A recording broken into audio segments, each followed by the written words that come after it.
il y a une donnée qui vient du hors-sol, des cultures hydroponiques, c'est que le pH optimum, ce n'est pas 7, c'est 5,82. Avec des marges, disons, de 5,5 à 6,5. Ce n'est pas du tout ce qu'on a l'habitude de dire. C'est pour ça que j'insiste là-dessus. Pourquoi ce pH-là ? C'est le pH dans lequel les éléments chimiques qui interviennent dans la nutrition des plantes, des organismes, oui, des plantes, leur solubilité est optimale. Ce pH-là confère la solubilité dans l'optimum de quantité dont les plantes ont besoin pour fonctionner. En hors-sol, on sait que si on s'écarte de ce 5,8, ça marche moins bien. Les plantes prennent le carbone dans le gaz carbonique avec la photosynthèse. Ils prennent le phosphore, les autres éléments, les oligo-éléments dans le sol, mais l'azote, c'est obligatoirement, il faut que ça vienne de la matière organique. Donc, contrairement à l'habitude, enfin, un mot les plantes ne vivent pas dans le sol, hein, ça a été dit ce matin, mais je le redis d'une autre façon encore, les plantes ne vivent pas dans le sol, elles vivent sur la matière organique morte, qui, elle, héberge un tas d'autres organismes, etc. Mais la matière organique morte est déterminante. Cette matière organique se décompose. Les champignons interviennent beaucoup dans le début de la décomposition et on arrive jusqu'à l'ammoniac. Et puis ensuite, les bactéries prennent la relève et commencent avant aussi, mais c'est surtout des bactéries qui contribuent à la nitrification, la fabrication de nitrates. Il y a une grosse différence entre les deux, énorme, c'est qu'il y a un ion positif et un ion négatif. Et entre les deux, il s'est passé un événement chimique très important. Et les plantes et les mycorhizes qui vivent sur cette matière organique en décomposition vont prélever l'azote sous forme d'ammoniac, sous forme de nitrate, et vont prélever les deux éléments de façon équilibrée, de façon à ce que les éléments qui montent dans la plante ce soient neutres.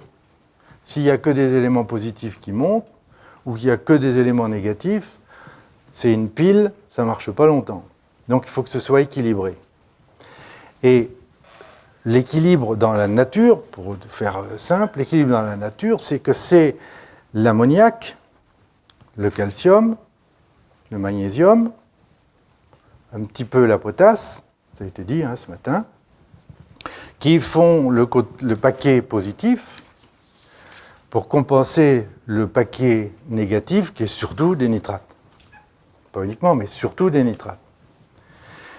Et normalement, ça s'équilibre. Avec une boucle assez intéressante, c'est que les plantes sont capables de piloter, je dis bien, par l'intermédiaire de leur action sur les... Ça a été dit ce matin, sur les champignons, sur les mycorhizes, sur les bactéries aussi, de piloter leur activité de façon à obtenir plus d'ammoniac ou plus de nitrate, de façon à rétablir le pH optima. Il faut revenir à cet équilibre nitrate-ammoniac. Donc laisser la plante piloter elle-même. C'est assez facile, il suffit de lui donner les ingrédients pour qu'elle le fasse. Alors, la phrase, elle est bien dans ce sens-là. C'est pas donner le bon pH à la plante pour que ça se passe bien. C'est donner les ingrédients à la plante pour qu'elle pilote son pH. L'ammoniac fait baisser le pH et le nitrate fait monter le pH. Donc, première chose dans les préconisations, c'est mon pH, il est où ? À quel niveau ? Deuxièmement, suivant le niveau où il est, il faut que je fabrique un compost qui va être plutôt riche en nitrate ou plutôt riche en ammoniac. Pour avoir des composts riches en ammoniac, il faut qu'ils soient justement pas aérés. il faut mettre des urines d'oiseaux dedans, hein, parce qu'il y a beaucoup plus d'ammoniac dans les fientes, dans les urines d'oiseaux, dans les fientes d'oiseaux, parce qu'il n'y a pas d'urine, justement, l'urine est mélangée et il y a beaucoup d'ammoniac dedans, canard, poulet, etc. Si vous faites des myrtilles, il faut faire un compost à base de fientes de volaille, mais pas de trop, parce que si une des particularités de l'ammoniac, c'est de faire monter la salinité très fortement. Donc il est bon en même temps, si au début, tant qu'on n'a pas mis au point les bonnes pratiques, de suivre la salinité pour pour déterminer les quantités à mettre. Si vous avez un compost qui est très bien aéré, comme on conseille, 2-3 retournes, eh bien, vous allez avoir la nitrification va aller le plus loin, qu'elle va pouvoir.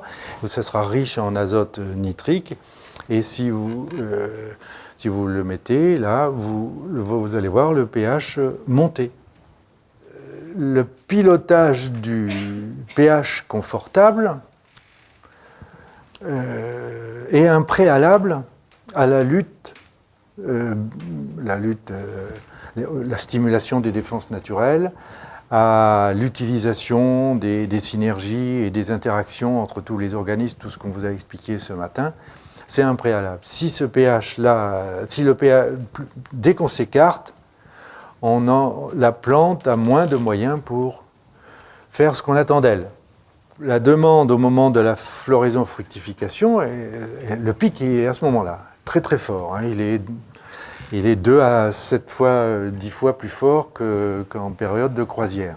Cette forte demande brutale provoque presque toujours, à chaque fois que j'ai fait les mesures, provoque toujours une rupture avec l'approvisionnement. L'ensemble du système qu'on vous a expliqué ce matin, il ne suit plus là, parce qu'on lui demande de changer de rythme et ce rythme-là n'est pas compatible. Donc la plante se met en repos. Ça tombe bien, une fois qu'elle s'est reproduite, elle se met en repos. Ça lui permet de survivre. Alors j'ai une question, ça tourne à la fixette, c'est le compost de toilette sèche. Un compost de toilette sèche, est-ce qu'il aura plutôt tendance à être nitrate ou ammoniac? Le compost humain? Oui. Il est plutôt nitrate, d'autant plus qu'il sera bien aéré. C'est ce qui est arrivé. Donc le printemps dernier, j'ai des lys sublimes chez moi, qui font 1m80, des lys asiatiques, et vraiment c'est ma fierté. Et je me suis dit, tiens, comme j'ai du compost de toilette sèche, je vais leur mettre une bonne couche. Puis là, ce matin j'ai dit 3 doigts, là j'ai mis le double, et ils ont été bloqués. C'est-à-dire au lieu de faire 1m80, ils ont fait 90 cm. Ils ont fleuri correct, mais quand même pas comme ils étaient aussi évidents. Merci. Et je me suis dit, tiens, il y a un blocage. Oui. C'est quand même la moindre des choses d'imaginer ça. Un blocage qui m'a fait penser, effectivement, à une affaire de pH. Et comme pour le coup, je n'avais pas apporté de calcaire ni quoi que ce soit, que j'ai une terre qui est neutre, j'étais dans l'incertitude. Je ne savais pas pourquoi. Alors, je rajouterai également de salinité. Ah, oui. Parce que tu as l'air d'avoir mis une dose relativement importante, donc tu as eu une quantité de nitrate relativement importante sur un moment, qui se sont libérés à un moment relativement court. Et là, le pH est monté et la salinité est montée. Et c'est 2 raisons pour que... Ah oui, je n'ai pas dit ça. C'est 2 raisons pour que l'eau ne monte pas. C'est-à-dire que dans les cultures sèches, ça c'est important, j'ai démontré que la limite de la puissance de prélèvement de l'eau variait avec le pH. Si le pH est optimisé, la plante est capable de prendre des quantités, le pF est beaucoup plus bas, la plante est plus puissante pour aller chercher l'eau.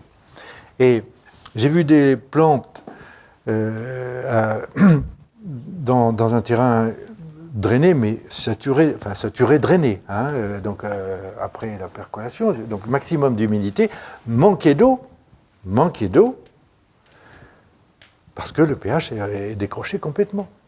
Elle était incapable de prendre cette eau.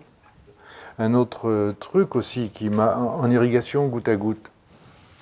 Il suffit de faire un arrosage goutte à goutte et tout est modifié.